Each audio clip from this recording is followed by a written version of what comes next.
Once again, good evening to all. So today we're going to discuss about the part of administration of medication, subcutaneous route of administration. So as we all know, we are all from the health professional background only. We are all know so many routes are there for the administration of medication. If one injection, parenteral route, suppose we select means also, we have active routes as like intravenous, then intramuscular, then subcutaneous, intradermal. So many routes are there. We know we are all using like that also. So, but basically in palliative care, while we thinking about an injection means, most of all, in palliative care aspect, we first of all will need to think about subcutaneous route of administration. So the importance and what are all the advantages, what are all the sites, which are all the sites we can give the subcutaneous injections or infusion. So what are all our responsibility whenever we are giving this type of subcutaneous infusion? These are all mainly we are all expecting to learn at the end of this session. So subcutaneous infusion topic we will go through just on case scenario.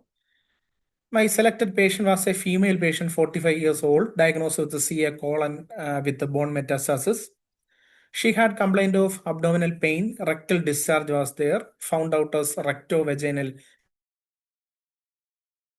fistula, then abdominal distension, found out as ascites, reduced oral intake due to profuse vomiting, insomnia was also there. Psychosocial aspect, actually, she was living with her husband and 2 children. He had a girl and a boy. Both are studying in 12th, boy in 12th and a girl in 10th standard. She comes from a poor socioeconomic background. Her husband was the breadwinner, but now he is unable to go to work due to her illness and hospitalization. Spiritual aspect, actually, she was thinking, why did God punish me like this? Her wish was to go back to home and die in her own room, in her own bed. So she likes to wish her priest also in her last days. She was on medication for pain tab, morphine 10 mg 4th hourly. As a laxative, bisacodyl 5 mg 2HS was getting. For vomiting, actually she was using metoclopramide 10 mg TAD. Main concern, abdominal pain, vomiting, insomnia, and the financial crisis.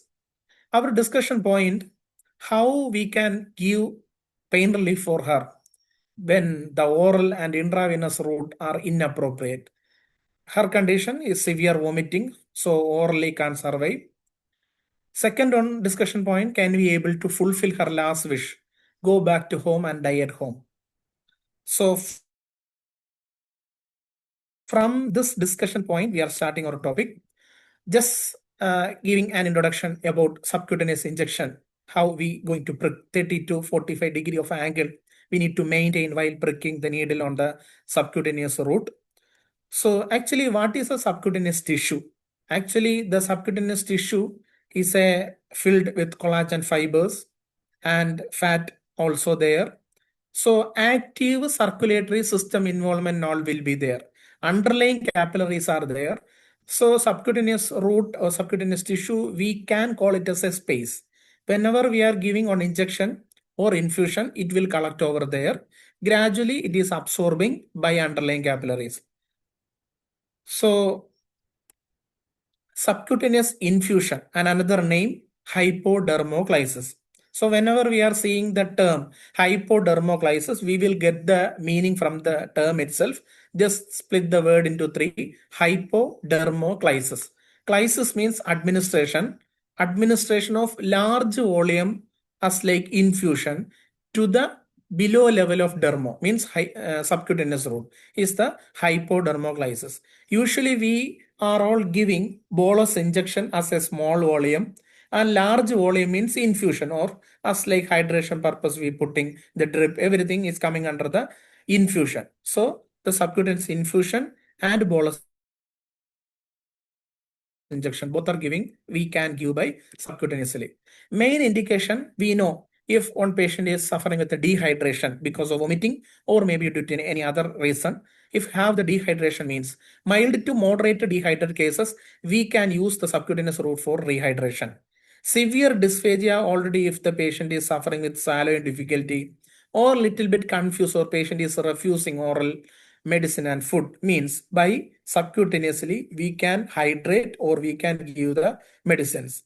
If we plan maximum 3 liter or 6 pint of fluid, suppose we are planning to give within 24 hour or within 1 day means by subcutaneously we can give. These are all the main indication. But I already told in palliative care, first of all, we will think about the subcutaneous route for giving injection. Why? Because these are all the basic indication in palliative care. Some case, in this case scenario also, she had complaint of vomiting, profuse vomiting. So severe nausea and vomiting, maybe vomiters contain fecal matter also, that much suffering situation. Again, oral medicine and oral food can't survive by the patient. So easily we can give the management by subcutaneously. Already existing esophageal lesion or mouth and throat area, any ulcer formation, anything is there means also because of the burning sensation, patient will refuse the oral medicine and food. By subcutaneously we can. Then intestinal obstruction may be due to the primary diagnosed basis or maybe any gastrointestinal system, especially related cancerous condition at any point of time because of the progression of disease, the obstruction we can expect. So at that time, again, oral medicine, suppose we are depending means can't give the symptom control. So injection only we can give by subcutaneously easily we can manage. Then the unconscious patient, I am not telling about the general unconscious patient, basically in ICU setting. In palliative care, the condition is deteriorating. Patient is becoming an end of life stage or little bit altered conscious level of patient. So there actually symptom control measures we can easily can do by subcutaneously. Then if one patient having severe pain score may be by number wise 9 by 10 or 10 by 10. Patient is crying with that much pain, severe pain. So again, suppose existing tab form of narcotic medicine or any tab form of pain medicine we are depending means can't give the relief at that time because can wait up to 1 hour or more than 1 hour. So it's not appropriate in that situation. That situation, we can give the injection and maximum earlier we can give the symptom control, then we can switch to the tab form. Then if one patient is getting oral form of morphine for the pain, if one day because of the dysphagia or maybe another reason or maybe by vomiting, patient is unable to take by orally means also, same dose we can give by rectally. Paste form we can give by rectally. But in some condition, example CA rectum or maybe hemorrhage or spurious diarrhea or because of the shyness, patient is refusing to take by rectally. Then injection only we can give easily by subcutaneously. These are all the main indications and the main scenarios we are all thinking about why the subcutaneous route is important in palliative care. In sites, actually in subcutaneous route of injection, whichever the sites we are giving, same sites we can use for the subcutaneous infusion also. First one, upper chest or intercostal plane. Intercostal plane, if we choosing for the female patient means be very cautious, don't involve with the breast tissues because the absorption is very poor and it may damage the tissues, breast tissues. Second on upper arm, outer aspect of the upper arm. Actually, the ideal measurement we telling 7.5 centimeter below from the shoulder region and 7.5 centimeter above from the elbow region. That the ideal position in the upper arm we can give. Then abdomen 2 inches away from the belly button around the umbilical region on the abdomen we can give. Outer thigh, both thigh anterior lateral aspect we can give. Then upper back just below the hip region, outer quadrant of the buttocks we can give. Then scapular area. These are all the regions we can give the subcutaneous injection and the subcutaneous infusions also. So right side you can see some sites we can't give. We need to avoid these areas: lymphedema, recently irradiated skin, any scar marks, near to joints area, skin folds, bony prominence area, that type. Abdomen, suppose existing ascites means we can't give on abdomen. Then or non-pitting or pitting edema. These are all the areas we cannot give because it will not absorb and it will not help for the patient. Medication actually, some more medication, some list of medicines only for example, I am just putting here, but studies are going on. It's proving so many medicines we can give by subcutaneously. But here, by example, injection morphine, haloperidol, midazolam, metoclopramide, hyoscine butylbromide, fentanyl, tramadol, emicet, glycopyrrolate. These are all the injection form we can easily give by subcutaneously. Then fluid form means also normal saline, 0.45% to 0.9% sodium chloride containing solution. Among that, dextrose normal saline and ringer lactate also is coming under the category. That's how we can give the DNS and RL also. But our center also, we are all practicing only the normal saline. But abroad, they are all practicing DNS and RL also. Right side, some category of medicine I just put, we can't give, can please avoid by subcutaneously. Injection stemetil, diazepam, chlorpromazine. Majority of the antibiotics. Studies are telling ceftriaxone can mix in 100 ml NS and can give by subcutaneously. Some studies are telling, but we never practice just sharing that point only. Then other type of antibiotics we can give, then antifungal medicines and hypertonic solutions as like 3% normal saline, 5% or 10 to 25% dextrose. Nothing we can give by subcutaneously because it will not absorb and it again damages the subcutaneous tissue. That thing keep in mind. So procedure actually here we have on video. In that video we can see detailing. So here, first of all, we need to, before starting the procedure, as like every procedure, we need to explain about the procedure to the patient, because in palliative care, first time they are coming means this subcutaneous route we are using for the active management, as like injection, infusion, everything we are giving by subcutaneously. Maybe, not maybe, it might be a very new practice for the caregiver and the patient. So we need to explain us a mild edema is a normal thing, because I already told this is a space. While we giving the injection or infusion, it will collect over there and gradually it's absorbing. So for a time period, it will collect over there. So a small bulging, it will be there. It's a normal thing. That thing we need to convey. Or otherwise, they will compare this bulging or this edema with the IV route edema. So we need to explain it's a mild edema only. It will subside after some time as like absorption. But if suppose not subsiding or again the edema is increasing or any feeling of hardness or fluid is leaking out, means need to inform, we need to change the site, or otherwise no problem. That thing we need to convey. So here also actually, as like every procedure, our responsibility, hand washing, after that we need to assemble every sets fluid, whichever the fluid or infusion we planning, that thing we need to set IV set or line, whichever need to connect, everything we need to set.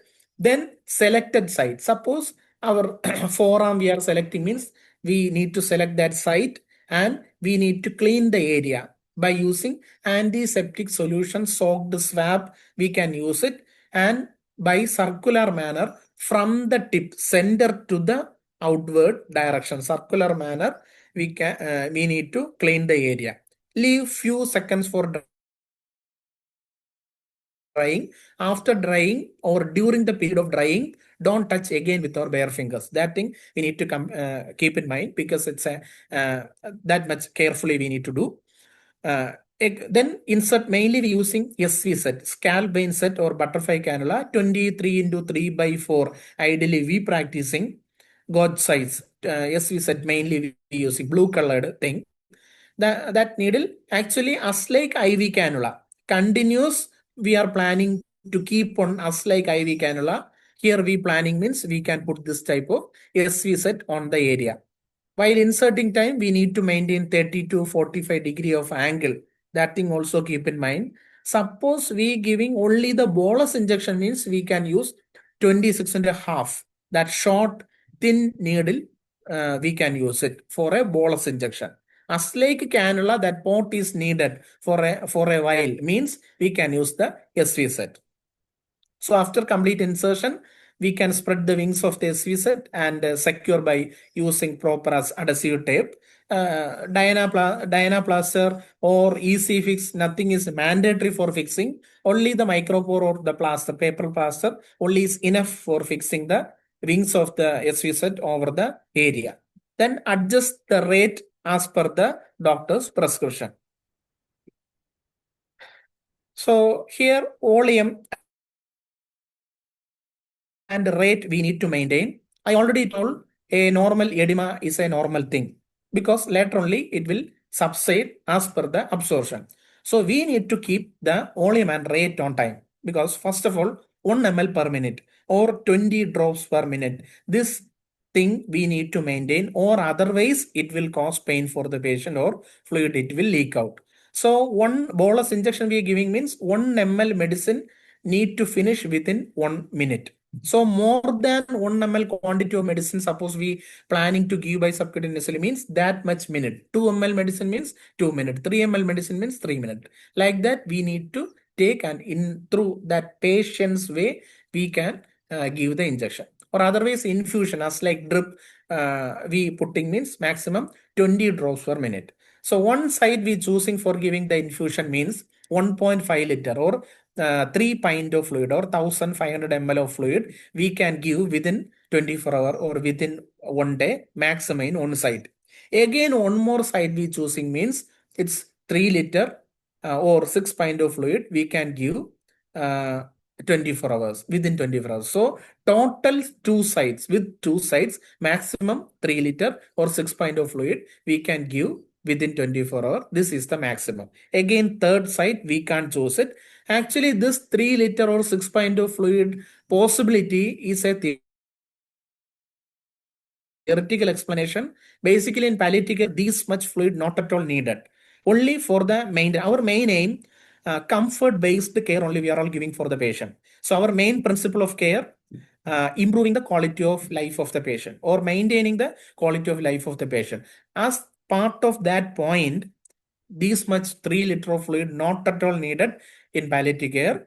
So for the maintenance fluid correction only it's needed. So theoretically this much possible by subcutaneously.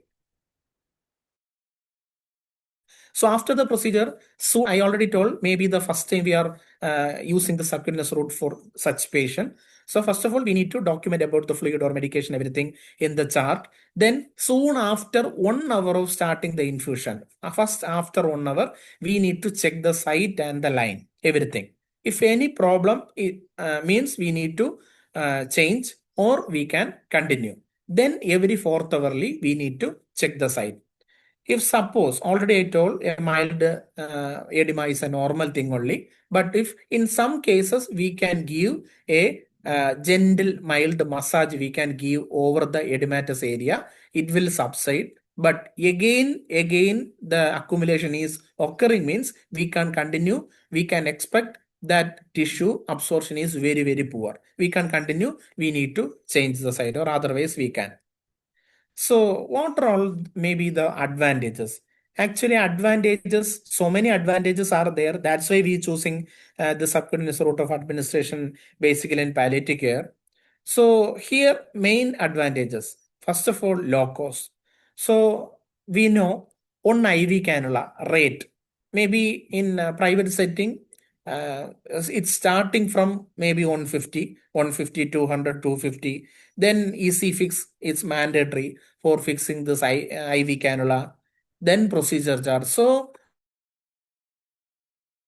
one IV cannulation charge here, I'm just guessing only, in private setting around 500. We can put it as a 500 or 300 to 500. So here actually we using the SV set, Scalbane set. It's cost only 18 rupees. I think nowadays rate little bit increase 21 rupees. So 18 to 21 rupees is the SV set rate. So this SV set fixing, EC fix not at all mandatory. Only paper plaster is only enough. So here actually the patient and family spend so much money in the curative side itself. So again, palliative care aspect, no curative option, only for the symptom control, till his or her death. Again, costly methodology, if suppose following means, again, financial burden is happening for the patient and family. So our main aim, maximum minimize the financial need for this patient. So we can use the subcutaneous route. It's a, first of all, main advantages. It's a low cost. Then more comfortable for pricking and for administration, everything comfortable than IV for the patient and the staff. Then some other complication, the chance is there, as like pulmonary edema, fluid overload, thrombophlebitis, then systemic infection after the thrombophlebitis. So these are all some chances is there in the IV route of administration. But here, actually, no circulatory active circulatory system involvement, so there is no chance for this type of complication basically happening in the IV route. So nothing it will happen here. So insertion and that process also very easier and less distressing than the IV. Example, just imagine what are all the painful process or what are all the difficult scenario is happening throughout the IV cannulation. One staff needed to put the IV cannula. Suppose the patient is multi chemotherapy finished or radiation finished, or because of the health condition is poor, patient is very much lean. The IV patterns is very low for the patient. Again, trying getting the IV for that patient means not little bit. It's hardly distressing for the patient. In addition to that, if that patient need to get the IV means minimum two staffs needed. Only one staff need to put the IV, other staff need to give the assistance for holding his hand, his or her hand very tightly. So tightly holding is painful. Again, multiple pricking trial is painful.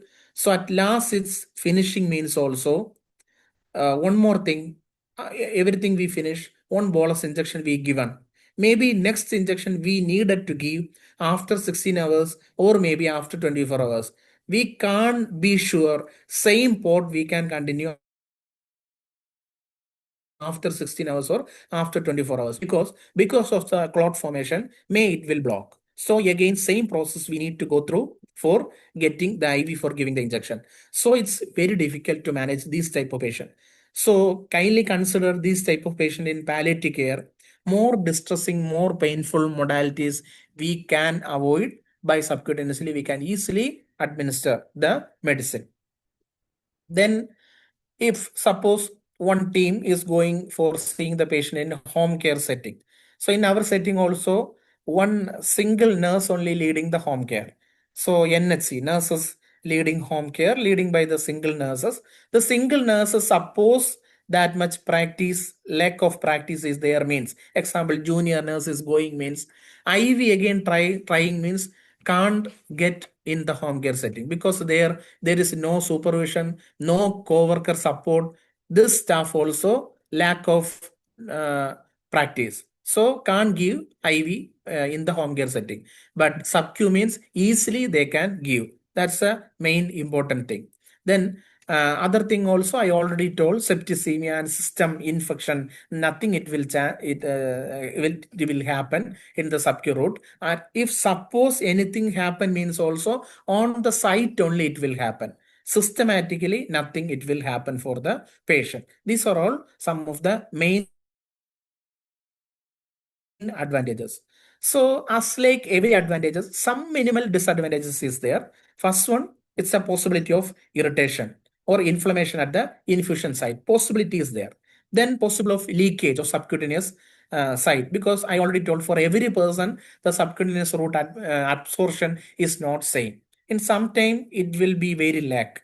That situation the leakage will happen. Then allergic reaction, it's a rare thing only occurrence of allergic reaction, but sometimes it's happening because of two scenarios. First of all, the needle part is inside the space only. Maybe it will get allergic, or otherwise the securing tape, the adhesive tape, micropore or the plaster, whichever we are using, that gum will be allergic for some person. But these are all very rare. I think in my practice, I never seen like this allergy reaction. But in point wise, it's one of the disadvantages. So we can just see some points. These are all some side effects or complication. Somehow we can manage. First of all, localized edema. I already told a mild edema is a normal thing. It will subside after some time. Or otherwise, we can give a mild, gentle massage over the area. It will subside. Suppose it not at all subsiding. Again, the edema is increasing means we need to select another side. We can continue. Inflammation and cellulitis chance is very low because we need to follow aseptic technique. Poor aseptic technique, because after cleaning, again the touching or poor aseptic technique we following throughout the procedure means it will cause for the inflammation and the cellulitis. Pain and discomfort, actually we need to maintain the rate and volume. If we are meeting the rate and volume in 1 ml per minute or 20 drops per minute means will not be painful. If suppose patient is feeling pain means we need to check the rate and volume. We need to lower side. Puncturing of blood vessel during the insertion, there is a no chance. But after puncturing, the keeping of needle inside the subcutaneous site, underlying capillaries will get punctured by this needle part whenever, if the patient is able to move. Patient is moving, walking and doing some small activities by using this subcu site means, example, corner of the wall or corner of the door side, suppose hitting on the area, the needle part inside the space may be prick underlying capillaries. Then this type of blood tinged fluid or blood presence inside the tube, the chance is very high. That thing we need to check. If we are seeing means we can't continue, we need to remove, we need to select another site and continue. Hematoma around the insertion site actually is happening for already if the patient platelet count is very low, all patient is receiving anticoagulant therapy means the associated with that hematoma formation will be there. Then if we are seeing means we can't continue by subcutaneously, we need to move to the IV. Then infusion device occlusion, syringe, ideally we are all using syringe drivers or syringe pump, whichever thing, the mechanical things only, any kinkling of the tubing or any occlusion because of any bubble formation, anything means we need to rectify and we can continue. As a nurse or as a caregiver from the patient side, our responsibility, after 1 hour, we need to check the site and device. If it okay means we can continue. Then every 4th hourly, we need to inspect these things. Any mild edema is a normal thing, but edema is increasing, fluid leakage is there or not, any hardness, feeling of hardness or tenderness, presence of hematoma, any local tissue irritation patient is telling or not, presence of blood or blood tinged fluid in the tubing, or displacement of the SV set from the site, then means also we need to remove, we need to select another site and we can continue. These are all the main responsibilities. So I already started with the case scenario. Case scenario, the discussion point was actually, can we fulfill her wish, go back to home and can die? So that point, this is the route I am suggesting, because subcutaneous route, the advantage I told, as a part of caregiver education, we can educate to the caregiver also, because it's a simple insertion technique and the ml and volume we maintain means also easily patient caregiver can give the bolus injection for the symptom management. So in that point of time, I think easily we can manage this point of view. I am just concluding. We have one video also. Within the short time, I will show that video. Then we can come back.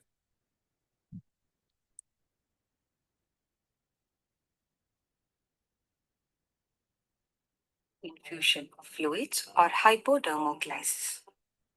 Mr. Mahesh has advanced cancer of pancreas. Mrs. Lakshmi is his wife and caregiver. Good morning, Mahesh. Good morning. I'm Nurse Arjun. How are you feeling today? Feeling very tired. He is not eating anything well. Doctor has advised to give on subcutaneous fluid. Okay. Requirements for the procedure: a tray containing one sterile tray with lid, sterile cotton swabs, one intravenous solution, normal saline 500 ml, one IV set, one SV set number 23, one pair of clean gloves, antiseptic solution, adhesive tape, one small Macintosh, one kidney tray. Check IV solution. Check the infusion container for sediments, turbidity, change in color, and expiry date. Wash hands with soap and water and wear clean gloves. Remove the outer backing of IV solution container. Remove the protective cap at the entry point. Then remove the outer cover from IV set and remove the protective cover at the entry point. Spike the solution container with the IV set without touching the entry point. Partially fill the drip chamber by squeezing it till half. Remove the needle of IV set. Then release the roller clamp and allow the fluid to move through the tubings until all air bubbles have disappeared. Close the roller clamp and recap the needle and hang the IV solution. Open the scalp vein set and connect it to IV set.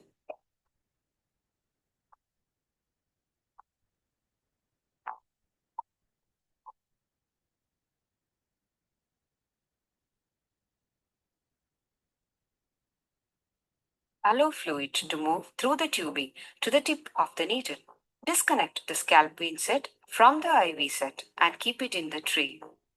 Provide a comfortable position and select the side, which are anterior aspect of upper arms, anterior chest wall, anterior abdominal wall, anterior aspect of thighs and scapular area. Place a small Macintosh under the arm. Cleanse the entry site with an antiseptic solution. Use a circular motion to move from the center to outward and leave it to dry. Take the scalp vein set and hold the needle by the wings. Remove the straight cap of the needle. Ensure the bevel of the needle is facing upwards. Pinch the skin with the non-dominant hand and insert the needle at 30 to 45-degree angle into the subcutaneous tissue. Release the pinch and support the needle against the skin with the non-dominant hand. Secure the needle to the skin with adhesive tape. Date and time should be mentioned on the tape. Remove the needle from the IV set and connect to the SV set using an aseptic technique. Release the roller clamp on the tubing and titrate the infusion to the prescribed rate. Infusion rate should be 1 ml per minute, that is 20 drops per minute. Bring back all the used equipments and dispose as per protocol.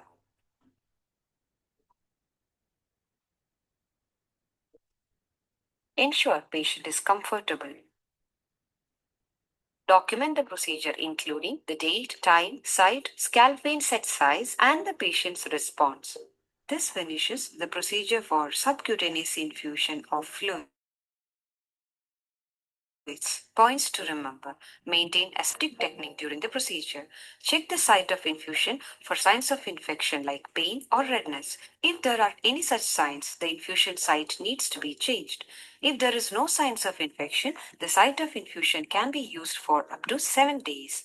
Normal saline is the most suitable IV solution. 500 ml to 1500 ml of fluid can be administered over 24 hours at one site. The quantity of fluid to be given depends on the needs, the general condition of the patient, and the stage of the disease. The mild edema in and around the site of infusion is normal. Subcutaneous infusion can be safely given in home care settings also. The caregiver needs to be trained in handling the infusion after it gets over.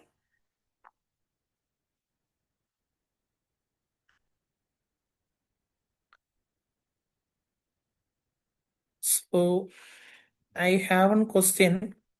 Our discussion point actually 2 point. Can we give the injection if the IV route is inappropriate or oral route is becoming inappropriate? Can we give the injection easily by subcutaneously? Second one was, I just finished with the question, can we fulfill her wish, go back to home and need to die in her own bed, in her own room? Can we fulfill? Dear participants, can you fulfill her wish?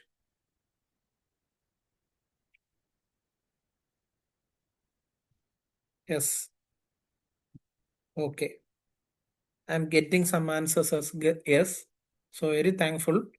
So again, have any doubt with the subcutaneous infusion? Any doubt means you can put your questions in chat box also.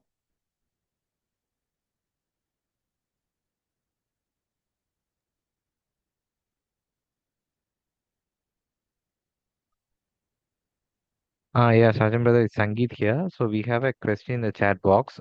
It is a fantastic practical oriented session. And the doubt was we have an option for transmetal patch for pain relief. Does subcutaneous injection is safer and effective than the transmedial patch? So actually, I told the subcutaneous route of administration not only for the pain management, other purpose also. Because here the scenario was she had pain. Among that, in addition to that, she had complaint of severe vomiting. Because of the vomiting, she is not able to take the oral medicine also. So we can consider because of the discontinuity of the oral medicine also may be the factor for provocation of pain for her. So as a part of that, we can easily use the subcutaneous route for other symptom control also, or rehydration. That purpose also we can easily can do by subcutaneously. Transdermal patch for the pain management, that patch actually is needed for the pain management. It's truly we can do. If it needed means we can do. In addition to that, subcu route actively we can use for underlying points already I just told. Sergeant. So, as Sergeant said, what we have to understand is in palliative care, we are focusing on the symptomatic management. And also, you have to keep it in mind, most of the medications which we are using for symptom management can be given through subcutaneous route. So that is why we are choosing subcutaneous route. And whenever when a patient comes to you after chemotherapy, you will not get vein for intravenous infusion, right? So you need to give a multiple pricks. So we can avoid the multiple pricks. If you choose the subcutaneous route, you can give a one prick, and that way we can able to give medications. Through that, we can able to give a symptomatic management and rehydrate the patient. Thank you.